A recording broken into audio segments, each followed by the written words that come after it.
नमस्कार दोस्तों, मेरा नाम लव कुमार है और आप देख रहे हैं आपका अपना channel GK by love sir. आपकी सुविधा के अनुसार दोबारा से पहले ही हमने ये लिख लिया है और आज आपका चैप्टर है इतिहास का। पहला ही चैप्टर आ जाता है सिंधु घाटी सभ्यता। थोड़ा सा परिचय कर लेते हैं। और भाई, ये वीडियो बनाने में काफ़ी मेहनत लगती है, तो प्लीज़ इस वीडियो को पूरा देखा करें। अगर आपको पसंद आता है तो लाइक करें और सब्सक्राइब करें, अगर नहीं आता है तो डिसलाइक भी करें। यहाँ बात कर रहे थे आपकी सिंधु घाटी सभ्यता की, लेकिन ये जो सिंधु घाटी सभ्यता चैप्टर है ये इतिहास में पढ़ता है। और इतिहास, हिस्ट्री जो है, इतिहास इति प्लस हास शब्द से बना है। इति माने पूर्व और हास माने घटित। जो पूर्व में घटित है उसे क्या कहते हैं? इतिहास कहते हैं।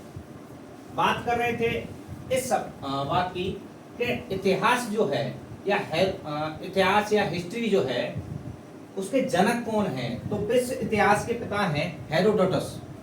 कौन है? हेरोडोटस।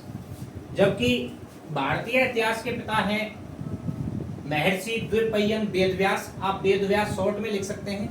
और तीसरी बात करें, राजस्थान इतिहास के जो पिता हैं वो हैं आपके कर्नल जेम्स टॉड या घोड़े वाले बाबा। ठीक, आगे बढ़े। अब इसमें अगर बात करें सिंधु घाटी सभ्यता में, द इंडस वैली सिविलाइजेशन, क्योंकि इसको दुनिया जानती है इसलिए दा शब्द लगा दिया गया है। नेक्स्ट बात कर रहे थे इसके उपनाम की बात करूं तो इसके उपनामों में, सिंधु घाटी सभ्यता के उपनामों में सिंधु सभ्यता भी बोलते हैं इसको, हड़प्पा सभ्यता भी बोल देते हैं, कांस्य युगीन सभ्यता भी बोल देते हैं, प्रथम नगरीय क्रांति भी बोल देते हैं। और मेसोपोटामिया सभ्यता है जो इराक की, वहां पर इसे मेलुआ कहा गया है। क्या कहा है? मेलुआ। मेसोपोटामिया में इस सिंधु घाटी सभ्यता को। सिंधु घाटी सभ्यता का सबसे उपयुक्त जो नाम है वो कौन सा है? हड़प्पा सभ्यता।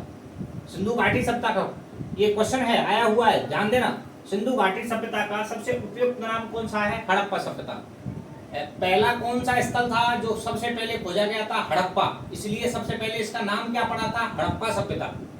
उसके बाद ये जो हड़प्पा थी, हड़प्पा सभ्यता थी, ये जो सभ्यताएं थी वे कौन सी नदी के किनारे थी? सिंधु के किनारे थी, इसलिए इसे सिंधु सभ्यता कहा गया। धीरे धीरे ये सभ्यताओं का क्रम चलता गया, खोजी गई और विस्तार होता गया। तो ये जो सभ्यताएं थी, इतनी सारी सभ्यताएं जब खोज निकाली गई तो देखा गया कि सिंधु और उसकी सहायक नदियों के किनारे विकसित थी, इसलिए उसका नाम पड़ गया सिंधु घाटी सभ्यता। नेक्स्ट बात करें, इस सभ्यता में कांसे का उपयोग किया गया है। बर्तनों में, औजारों में, जो कुछ भी है उसमें कांसे का प्रयोग किया गया है। तांबा और टिन से बनता है ना कांसा, तो कांसे का उपयोग किया है, इसलिए इसे कांस्य युगीन सभ्यता भी बोल देते हैं। और इस सभ्यता के जो नगर हैं, इस सभ्यता के जो मुख्यतः ये जो सभ्यता थी वो कैसी थी? नगरीय, इसलिए इसे नगरीय क्रांति, प्रथम नगरीय क्रांति कहा गया है। जबकि वैदिक युग वाली जो सभ्यता थी वो कैसी थी? ग्रामीण। ठीक है, बात कर रहे हैं और भी शब्द हैं, जैसे इस सभ्यता का जो मुख्य कालक्रम जो माना जाता है वो है 2350 से लेकर के 1750।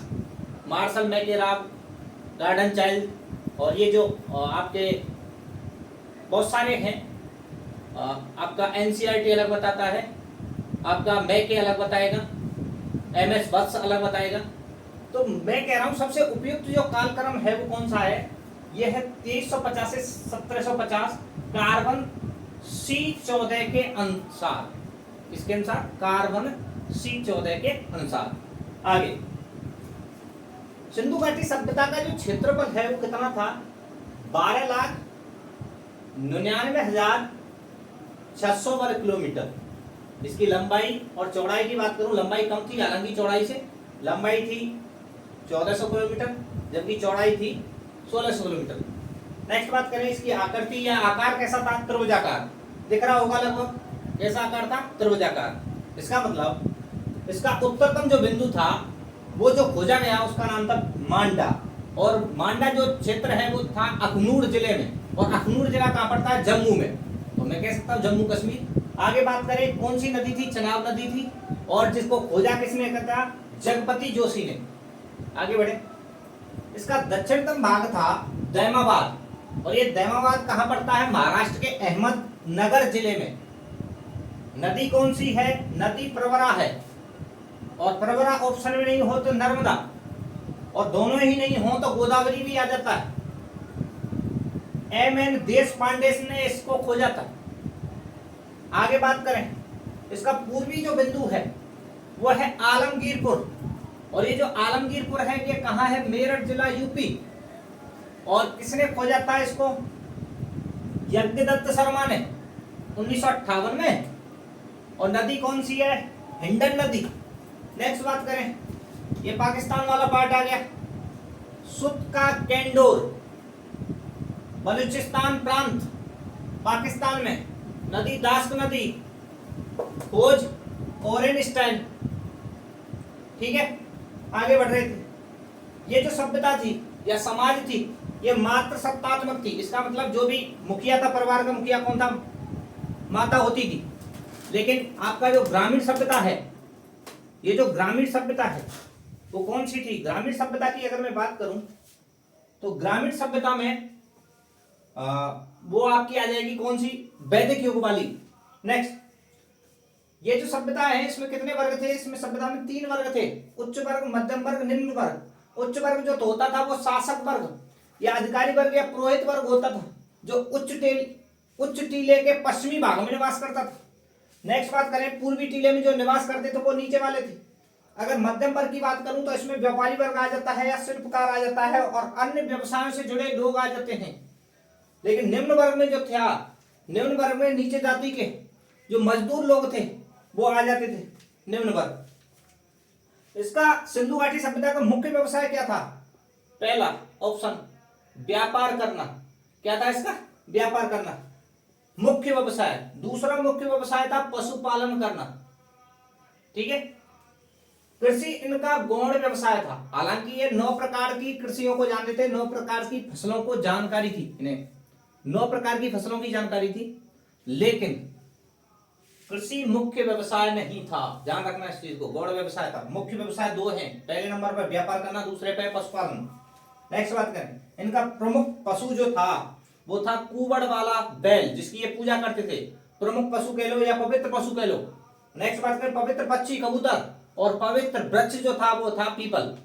आगे बढ़े, यहां देखें लिपि की बात कर रहे हैं तो लिपि थी भाव चित्रात्मक या ब्रुष्टोफेदन कहा गया है, या फिर इसे हलावर्त कहा गया है, या गोमूत्र का कहा गया है। देखते रहें, ये जो नाम मैंने ले दिए हैं इसमें ये दाएं से बाएं लिखी जाती थी, और ये जो दाएं से बाएं लिखी जाती थी इसमें सबसे ज्यादा इस लिपि में जिस शब्द का उल्लेख मिलता है वो यू आकार का मिलता है। अंग्रेजी का जो यू आकार है उसका सबसे ज्यादा उल्लेख मिलता है। और चित्रों की बात करूं तो चित्रों में किस चीज का उल्लेख मिलता है, तो मछली के चित्र सबसे ज्यादा हैं। कौन सी चीज के, मछली के। नेक्स्ट बात करें, मीठे के रूप में ये किसका उपयोग करते थे, शहद का उपयोग करते थे। बात करें मनोरंजन के साधनों में सबसे महत्वपूर्ण जो साधन था, सबसे महत्वपूर्ण तो शतरंज को करके आना है। इसके अलावा भी कुछ थे जैसे नृत्य, पासा, शिकार, और भी हैं जैसे मछली पकड़ना। देखते चलें आगे। यहां सिंधु घाटी सभ्यता में हमें मंदिरों के अवशेष नहीं मिलते हैं, और मंदिरों के अलावा हमें लोहे के बारे में जानकारी के भी अवशेष नहीं मिलते हैं कि इन्होंने लोहे के बारे में जानकारी थी। घोड़े और गाय का सिक्कों पर अंकन नहीं मिलता है, सिक्कों पर अंकन नहीं मिलता है, ध्यान देना। आगे, मापतोल की जो इकाई थी वो 16 के गुणज में थी। जैसे 16 दूनी 32 और 32 दूनी 64 ऐसे गुणज में थी। 128 ऐसे चलती चली जाती थी 16 के गुणज में। अगर बात करें मृदभांड कैसे होते थे, मुख्यतः जो ज्यादातर मृदभांड थे वो थे लाल और काले, जबकि जो उच्च कोटि के, उच्च वर्ग के जो थे लोग, जो जिन मृदभांडों को लेते थे उन्हें कहा जाता था फेयांश मृदभांड।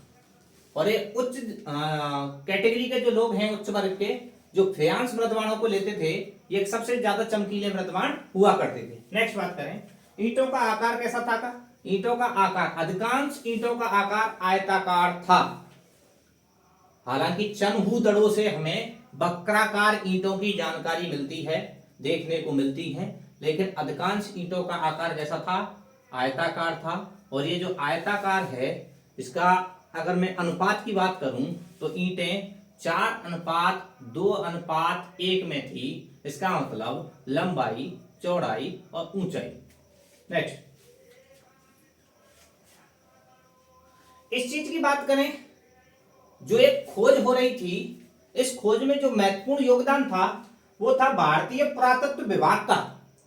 और भारतीय पुरातत्व विभाग की स्थापना का श्रेय जो जाता है वो अलेक्जेंडर कनिंघम को जाता है, क्योंकि अलेक्जेंडर कनिंघम ने ही किसको राय दी थी या प्रयास किया था, ये कर्जन के पीछे लग गया था। और जैसे ही कर्जन के पीछे लग गया था तो कर्जन के इसके कहने पर कर्जन ने भारतीय पुरातत्व विभाग की स्थापना की है। और कहां की है? कोलकाता में। और कब की है? 1904 में। लेकिन करवाई किसने थी? अलेक्जेंडर कनिंघम ने। इसीलिए भारतीय पुरातत्व विभाग का जन्म किसे कर देते हैं? अलेक्जेंडर कनिंघम को। जबकि राजस्थान पुरातत्व विभाग का जनक किसे कहा जाता है? CL Carlisle. ठीक है, नेक्स्ट बात कर रहे थे, ये दो सभ्यताएं मैंने मेनली ये ले ली हैं और अच्छे ढंग से ले ली हैं। मुझे लगता है किसी भी एग्जाम में इन दो सभ्यताओं से अलग क्वेश्चन नहीं जाएगा। अगर क्वेश्चन आ रहा है इन दो सभ्यताओं से तो बचे कुचे जो पार्ट है हम आगे वाले में ले लेंगे। फिलहाल देख रहे हैं, पहली सभ्यता है हड़प्पा स्थल, जो था सबसे पहले खोजा गया था हड़प्पा स्थल। और हड़प्पा स्थल के बारे में 1826 में जो जानकारी दी थी वो दी थी चार्ल्स मैसन ने। और चार्ल्स मैसन ही पहला व्यक्ति था जिसने सिंधु घाटी सभ्यता को प्रथम नगरीय क्रांति के नाम से भी संबोधित किया था। नेक्स्ट बात कर रहे थे, ये जो हड़प्पा सभ्यता है इसकी खोज करने वाला कौन था? 1921 में दयाराम साहनी। खोज या फिर मैं कह सकता हूं उत्खनन, भी शब्द है उत्खनन, खोदने वाला, खुदाई करने वाला। यह मोंटगोमरी जिले में पड़ती थी जो पंजाब प्रांत में था, पाकिस्तान में। और उस मोंटगोमरी जिले का वर्तमान नाम जो है वो है, जो अब जो वर्तमान में यह सभ्यता पड़ रही है वो है आधुनिक साहिवाल जिला। तो मोंटगोमरी जिला नहीं करना है, ऑप्शन में देखना है कि साहिवाल जिला ऑप्शन में दे रखा है कि नहीं दे रखा है। वर्तमान में चेंजिंग आ गई है। नेक्स्ट बात करें, नदी कौन सी थी? तो नदी थी रावी, जिसके किनारे लाहौर बसा हुआ है। और ये जो रावी नदी के किनारे कौन सी जगह पर थी? बाईं ओर साइड में थी। और जबकि ये वाली, ये जो मोहनजोदड़ो है वो दाएं किनारे पर है सिंधु नदी के। ठीक है, यहां बात करें सर्वाधिक लेख युक्त मोहरें मिलती हैं कहां से? हड़प्पा से। सर्वाधिक, देखो शब्द देखना, ये क्या कह रहा है? सर्वाधिक लेख युक्त मोहरें मिलती हैं। जबकि यहां पर क्या कहेगा? सर्वाधिक सेल खड़ी की मोहरें मिलती हैं। गौर से देना, यहां सर्वाधिक लेख युक्त जो मोहरें मिली है वो कितनी मिली है? 891 मोहरें मिली हैं। नेक्स्ट बात कर रहे थे, 12 बैरकों का विशाल अन्नागार मिला है। 12 बैरक थे, 6 दर और 6 दर। एक ही बैरक मतलब एक ही जो कमरा था वो 50x20 का था। कोई दिक्कत आ रही है? यहां बात करें, 12 बैरकों का विशाल अन्नागार मिला है। नेक्स्ट, यहां पर एक कब्रिस्तान के साक्ष्य भी मिलते हैं। और कब्रिस्तान या एच टाइप कब्रिस्तान, आकार कैसा था इसका? एक और था एच टाइप, कैसा आकार था इसका? एच के समान। और ये जो कब्रिस्तान है इसे नाम दिया है R37। R37 कब्रिस्तान नाम दिया है। लेकिन इस कब्रिस्तान में जो कब्रें मिली हैं उनकी संख्या भी डिटेल में बता देता हूं कितनी है। 57 कब्रें मिली हैं। नेक्स्ट बात कर रहे थे, ताबूत के साक्ष्य मिलते हैं। ताबूत कैसे हैं? जिसमें सब रख के ले जाते हैं, शहीद होते हैं, जैसे ही आपने देखा होगा। तो ताबूत के साक्ष्य कहां से मिलते हैं? हड़प्पा से। सिंगारदान के हड़प्पा से। जबकि लिपस्टिक के चनहू दड़ों से, ठीक है, काजल के साक्ष्य भी मिल जाते हैं। तो नेक्स्ट, लकड़ी की नाली मिली है। अब ये लकड़ी की नाली आपको कई जगह मिलेगी, जैसे अपनी कालीबंगा से भी। चांदी के 2 मुकुट मिले हैं। अब ये चांदी शब्द आ गया, संभवतः हम मान सकते हैं कि सबसे पहले चांदी का जो उपयोग किया गया था वो हड़प्पा में ही किया गया था। नेक्स्ट बात कर रहे हैं, यहां से उर्वरता की देवी की मुद्रा मिली है। उर्वरता की देवी जिसे मातृ देवी कहा गया है, इसका मतलब एक स्त्री जिसके गर्भ से एक उगते हुए पेड़ को दिखाया गया है उसे उर्वरता की देवी या मातृ देवी माना गया है। ये सारी की सारी चीजें हड़प्पा से मिल रही हैं। और देख लो, पीतल का बना इक्का, पीतल का नहीं हो तो कांसा लिख रहा होगा कहीं कहीं। नेक्स्ट, गधे की हड्डियां मिली हैं और गधे की हड्डियों के अलावा कछुआ की हड्डियां भी मिली हैं। तरबूज के बीज मिले हैं और श्रमिक आवास मिलते हैं। यह है श्रमिक, मतलब श्रमिकों के रहने के लिए जो स्थान थे वो श्रमिक आवास कहलाए। जबकि पुरोहित आवास जो मिलेंगे कहां मिलेंगे, मोहनजोदड़ो से। देखते हैं, मोहनजोदड़ो जिसे सिंधु का बाग भी कहते हैं, नकलिस्तान भी कहते हैं, मृतकों का या प्रेतों का टीला भी बोल देते हैं। अब इसकी जो खोज की थी 1922 में राखलदास बनर्जी ने, और ये जो है लरकाना जिले में सिंध प्रांत में पाकिस्तान में स्थित है, सिंधु नदी के दाएं तट पर। आगे कौन कौन सी चीजें कहां मिली हैं, लेकिन इससे पहले ये जो मोहनजोदड़ो है वो सिंधु घाटी सभ्यता का सबसे बड़ा नगर था। 250 हेक्टेयर में फैला हुआ था। जबकि सबसे छोटा जो नगर है वो है अल्लादीनो, वो भी पाकिस्तान में है, 2 हेक्टेयर में। सिंधु घाटी सभ्यता का सबसे बड़ा नगर मोहनजोदड़ो, सबसे छोटा नगर अल्लादीनो 2 हेक्टेयर, यह है 250 हेक्टेयर। दूसरा सबसे बड़ा नगर था हड़प्पा, और इन दोनों स्थलों को स्टुअर्ट पिगट ने, हड़प्पा सभ्यता सिंधु घाटी सभ्यता की राजधानी, संयुक्त राजधानी किसे कहा गया है, हड़प्पा और मोहनजोदड़ो को किसने कहा है, स्टुअर्ट पिगट ने। आगे देख लो, सर्वाधिक सेलखड़ी की मोहरें कहां से मिलती हैं, सेलखड़ी की मोहरें सबसे ज्यादा मोहनजोदड़ो से, जबकि लेखयुक्त हड़प्पा से। सेलखड़ी की मोहरें कितनी मिली हैं, अगर क्वेश्चन भी पूछ ले तो आपको 1200 करके आना है। नेक्स्ट बात कर रहे थे, विशाल अन्नागार मिला है, विशाल अन्नागार 45, लगभग 45.73 है, इसलिए मैं कह सकता हूं 45/15 का मिला है विशाल अन्नागार। और ये मैं कह सकता हूं मोहनजोदड़ो की सबसे बड़ी इमारत थी। जबकि सार्वजनिक प्रयोजन के लिए या धार्मिक प्रयोजन के लिए जो इमारत थी वो थी स्नानागार, जहां पर सीढ़ियां मिलती हैं उतरने के लिए, स्नान करने के लिए। और ये जो स्नानागार है इसे विश्व का एक अद्भुत आश्चर्य की संज्ञा दी है जॉन मार्शल ने। आगे बात कर रहे थे, हाथी के कपाल खंड मिले हैं, ईंट बनाने के भट्टे मिले हैं। अब जब ईंट बनाने के भट्टे मिले हैं तो सबसे बड़ी ईंट भी यहीं से मिलती है, ठीक है। पशुपतिनाथ की मुद्रा मिली है, और पशुपतिनाथ मतलब शिवजी, जो आधुनिक शिवजी हैं वो बैठे हुए हैं मुद्रा में। और मुद्रा की, पशुपतिनाथ की मुद्रा मिली है, उसमें कितने पशुओं का उल्लेख मिलता है, क्वेश्चन है 9 पशुओं का। कितने का, 9 पशुओं का। आगे देख लो, शतरंज, शतरंज के साक्ष्य मिलते हैं। सिलवट्टा मिला है, सिलवटना है ना, सिलवटना मिला है। आगे और देख लो, जबकि चक्की के 2 पाठ कहां से मिलते हैं, लोथल से, गुजरात से। और गुजरात ऐसा क्षेत्र जहां पर सबसे ज्यादा सभ्यताएं मिली हैं, जैसे सबसे ज्यादा सभ्यताएं स्थल मिले हैं, वो कौन सी जगह है, गुजरात। और बात कर रहे थे वहां से क्या मिला है, वहां से मिला है चक्की के 2 पाठ, और यहां से मिला है सिलवट्टा। आगे देखे, पुरोहित आवास मैंने बता दिया था, वो श्रमिक आवास है, श्रमिक आवास है, ये पुरोहित आवास है। यहां से मोहनजोदड़ो से हमें कोई भी कब्रिस्तान नहीं मिला है, इसलिए कब्रिस्तान का उल्लेख नहीं मिलता है यहाँ पर। कब्रिस्तान के साक्ष्य कहां से नहीं मिले हैं, मोहनजोदड़ो से। नेक्स्ट, स्तूप की बात करें, कनिष्क के काल का स्तूप मिलता है, स्तूप मिला है। नेक्स्ट, मिट्टी का तराजू मिला है, खंडित प्रोही मिला है जिसका सर ही नहीं है, सर कटा हुआ है। आगे बात करें, सूती वस्त्र का कपड़ा मिला है, बिल्कुल ये बात सही है। और ये सभ्यता जो विकसित हुई थी, मैंने आपको बता दिया कब विकसित हुई थी, लगभग ऐसा मानते हैं 2350 से 1750 BC बिफोर क्रिस्ट मतलब ईसा पूर्व पहले विकसित हुई थी। अगर बात कर रहे थे और भी तो इसको लाइक करें भाई, कोशिश करेंगे इसका दूसरा पार्ट लाने की। और आज के लिए ही इतना है, धन्यवाद।